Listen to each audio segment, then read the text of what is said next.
नरमुंड वाली चुड़ैल। राजकोट में एक एटीएम सर्विस कंपनी में काम करने वाले जितेंद्र परमार एक मध्यम वर्ग के प्रामाणिक इंसान हैं। उनकी शादी को करीब 4 साल हो चुके हैं। उन्हें एक बेटा भी है। वैसे तो जितेंद्र पाठ पूजा में कम ही मानते हैं, पर रास्ते में मंदिर या मस्जिद आ जाए तो सिर झुका भी लेते हैं। जितेंद्र की नौकरी का समय तो दिन में 8.5 घंटे होता है, पर एटीएम मशीन का फॉल्ट होने पर उन्हें रात के किसी भी वक्त सर्विस देने जाना पड़ सकता है। अपने इसी काम के चलते वह एक रात अपनी बाइक पर जा रहे थे। उन्हें शहर से थोड़ी दूर बसे एक रिहायशी इलाके के पास एटीएम फॉल्ट ठीक करने जाना था। वैसे तो इस काम के लिए 2 एग्जीक्यूटिव जाते हैं, पर जितेंद्र का पार्टनर उस रात बीमार था, तो सर्विसिंग के लिए उन्हें अकेले ही जाना पड़ा। स्पॉट पर जाकर जितेंद्र ने अपनी बाइक स्टैंड पर लगाई। तभी उन्हें वहां एटीएम बूथ पर एक लड़की दिखी। जितेंद्र ने सोचा कि उसे शायद पैसे निकालने होंगे और वह ठीक होने का वेट कर रही होगी। फॉल्ट ठीक करने के लिए जैसे ही जितेंद्र एटीएम बूथ के अंदर आए, वह लड़की भी अंदर आने लगी। सिक्योरिटी गार्ड ने उन्हें बाहर रुकने के लिए कहा। अब जितेंद्र अपना काम कर रहे थे, अभी अचानक उनकी नजर एटीएम बूथ के बाहर गई। वहां उन्होंने जो देखा उसे देखकर उसके पसीने छूट गए। बाहर खड़ी लड़की एटीएम गार्ड की मुंडी अपने हाथ में लिए खड़ी थी और वह जितेंद्र की ओर घूर कर देख रही थी। यह सब देखकर जितेंद्र का दिल बेतहाशा तेजी से धड़कने लगा। उन्होंने वहां से नजर हटा ली और सोचा कि यह उनका भ्रम होगा। वो ये सब सोच ही रहे थे कि तभी अचानक उनके सीनियर का फोन बज उठा। ये फोन वहां का फॉल्ट जल्दी ठीक करने के लिए था। कांपते कांपते जितेंद्र फिर से काम पर लग गए। थोड़ी ही देर में उन्होंने एटीएम मशीन ठीक कर लिया। इस बार एटीएम बूथ से बाहर देखने पर सब नॉर्मल लग रहा था।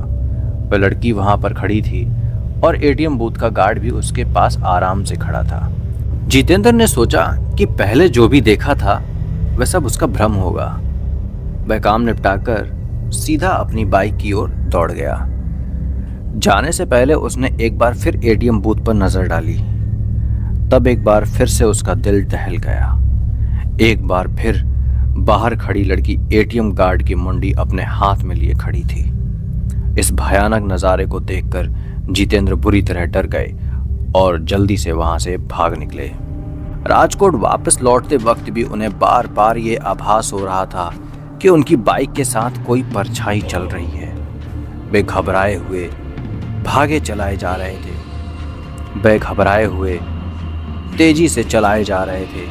न जाने कैसे अचानक ही उनकी बाइक बंद हो गई और ठीक एक बरगद के पेड़ के पास जा रुकी। जितेंद्र जी को यकीन नहीं हो रहा था कि उनके साथ ये सब सचमुच हो रहा है। उन्होंने नजर उठाई तो बरगद की शाखा से झूलती हुई एक आकृति नजर आई। उसके हाथ में एक नरमुंड था और वो भी अजीब घरघराहट भरी आवाज में कुछ बोल रही थी। जितेंद्र जी ये सब देखकर वहीं जड़ हो गए। न उनकी चीख निकली, न उनके अंदर हिलने की ताकत बची।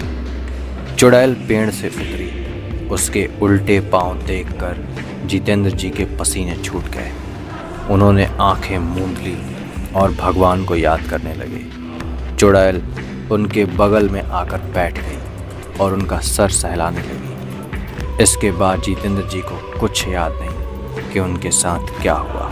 जब होश आया तो वो एक हॉस्पिटल में थे। सुबह कुछ स्थानीय लोगों ने उन्हें बेहोश पड़ा देखकर हॉस्पिटल पहुंचा दिया था। इस घटना के महीनों बाद तक जितेंद्र बेसुध रहे और काफ़ी पूजा पाठ के बाद ही उनकी हालत फिर से सामान्य हो पाई। अब वे राजकोट छोड़ चुके हैं और एक सामान्य जीवन जी रहे हैं। तो ये थी आज की कहानी। आई होप कि आपको कहानी अच्छी लगी हो तो अपने लाइक्स और कमेंट के थ्रू हमें ज़रूर बताइएगा, क्योंकि आपके लाइक्स और कमेंट ही हमारा मनोबल बढ़ाते हैं। अद्भुत चैनल आप सबके मंगल में होने की कामना करता है। मुलाकात होगी अगली वीडियो में।